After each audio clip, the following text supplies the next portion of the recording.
Assalamualaikum anak-anak ustazah. Apa kabarnya hari ini? Semoga anak-anak ustazah semua dalam keadaan sehat dan tentunya siap untuk belajar bersama ustazah hari ini ya. Sebelum kita mulai pembelajaran hari ini, kita awali terlebih dahulu dengan membaca doa belajar. Bismillahirrahmanirrahim. Raditu billahi rabba wa bil islami dina wa bi Muhammadin nabiyya wa rasula rabbi zidni ilma warzuqni fahma.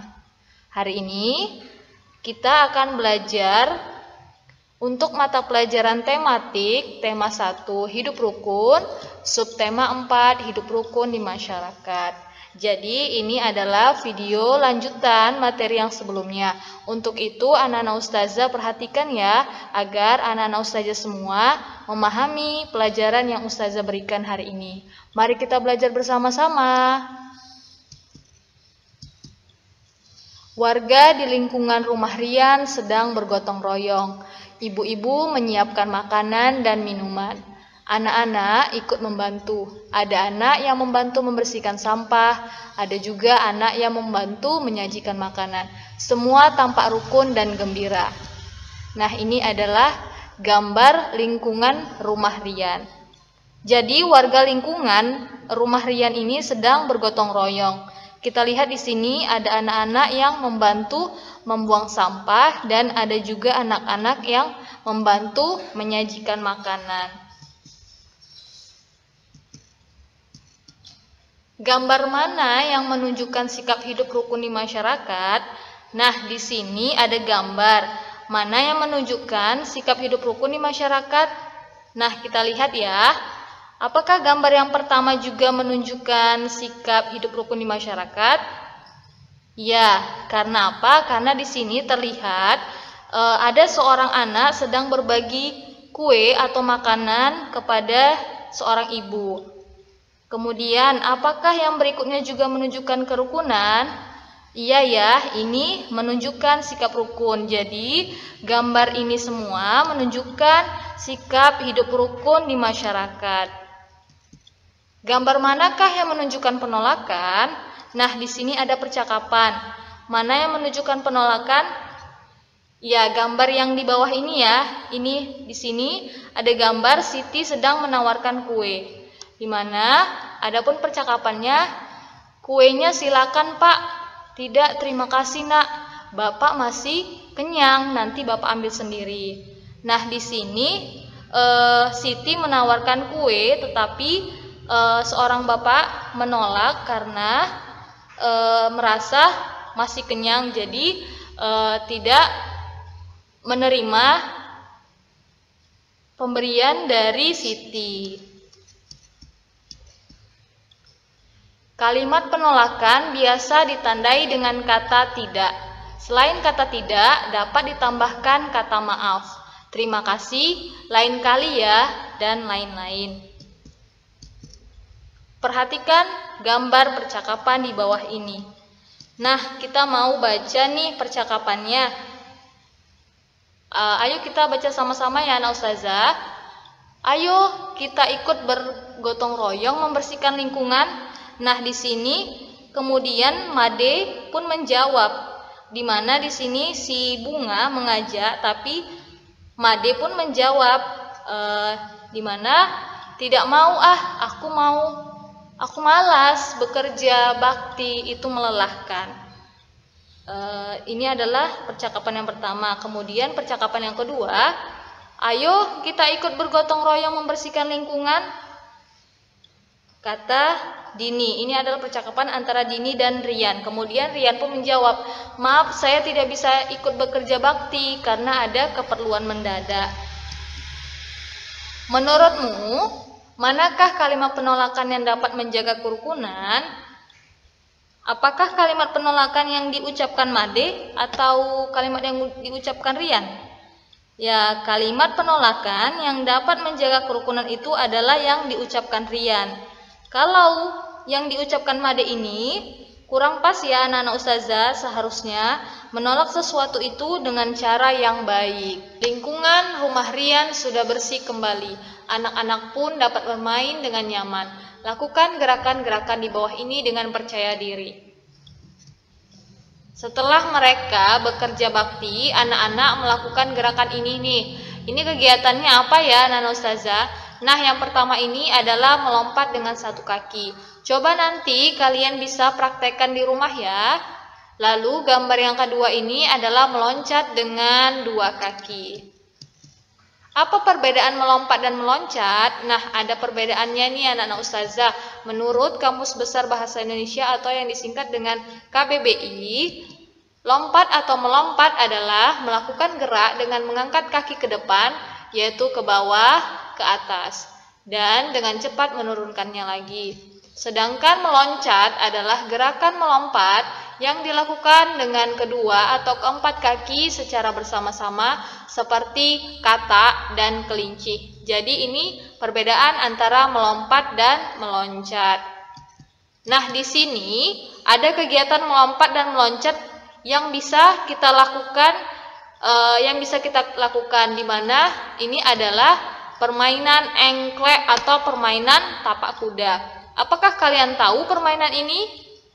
Apakah kalian pernah memainkan permainan ini? Coba kalian mainkan bersama dengan teman-teman kalian di rumah ya. Nah, di sini Rian juga melakukan gerakan meloncat beraturan. Ya, di sini ada namanya gerakan beraturan, yaitu meloncat beraturan, di mana dia meloncatnya ke arah depan secara beraturan. Bisa juga dengan meloncat secara zigzag.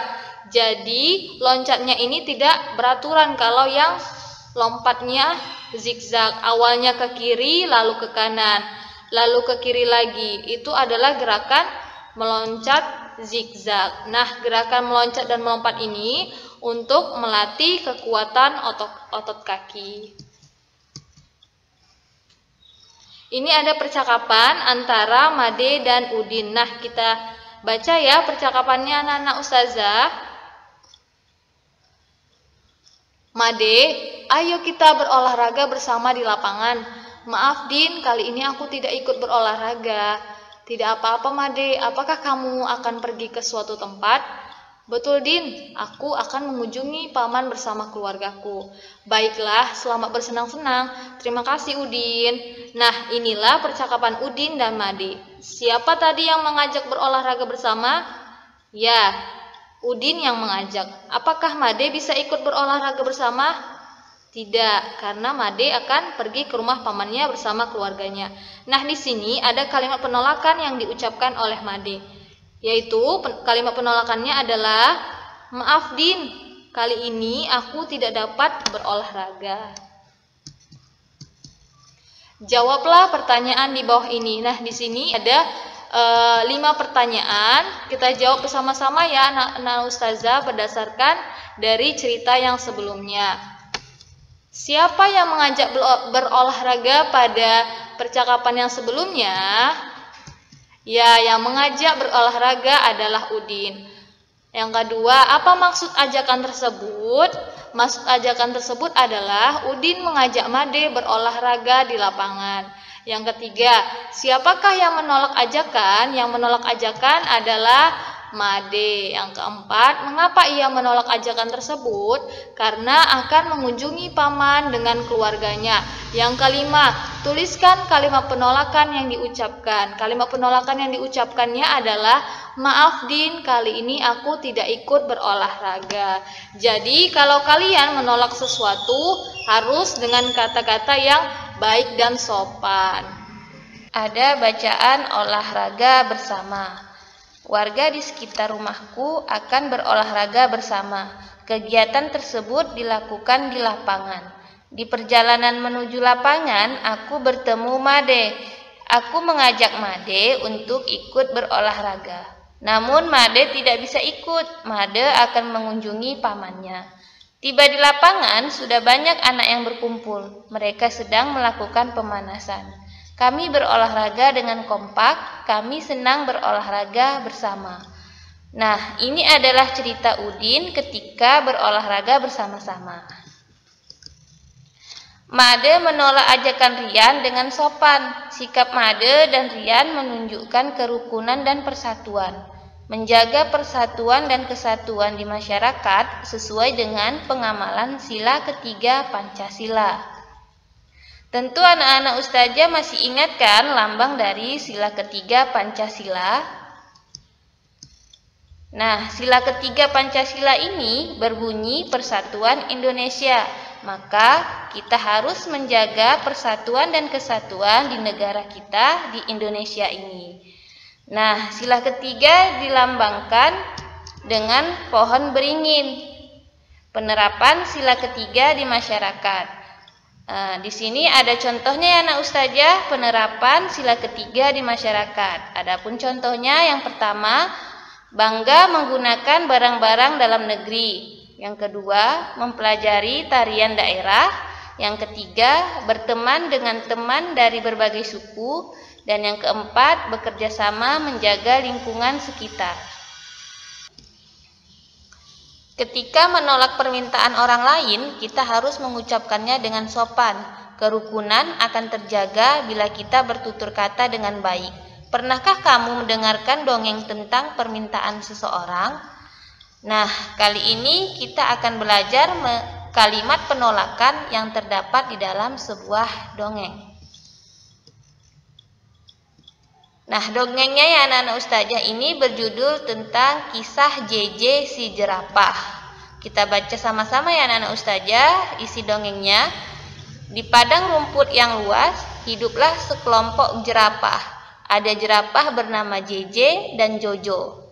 JJ bersifat sombong karena merasa tubuhnya paling tinggi. Jojo bersifat baik hati, tetapi tubuhnya tidak terlalu tinggi. Pada suatu hari, kakek jerapah meminta tolong kepada JJ dan Jojo. Kakek jerapah minta tolong untuk diambilkan daun segar. Namun JJ menolaknya. Tidak mau kek, saya sedang repot. Jojo dengan sekuat tenaga mengambil daun segar untuk kakek jerapah. Suatu hari, JJ mendapatkan kesulitan. JJ jatuh, kakinya terjepit bebatuan. Teman-teman hewan lain tidak tega melihat JJ yang kesulitan. Mereka menolong JJ. Akhirnya, JJ sadar bahwa saling menolong antar teman itu penting. Nah, di sini ada sebuah cerita si JJ yang menolak permintaan tolong dari kakek jerapah yang meminta JJ untuk mengambilkan daun segar. Akhirnya si kakek jerapah ditolong oleh Jojo. Padahal Jojo tadi tubuhnya tidak terlalu tinggi, tetapi Jojo mau menolong kakek jerapah. Suatu hari si JJ malah mendapatkan kesulitan dan membutuhkan pertolongan. Lalu hewan-hewan di sekitarnya mau menolong nggak ya anak-anak ustazah? Ya, mau, karena tidak tega melihat JJ. Sejak saat itu, JJ sadar bahwa hidup harus saling tolong-menolong. Dalam dongeng terdapat sikap gotong royong. Selain itu, terdapat sikap adil dalam menolong orang lain. Sikap tersebut sesuai dengan pengamalan sila keempat dan kelima Pancasila.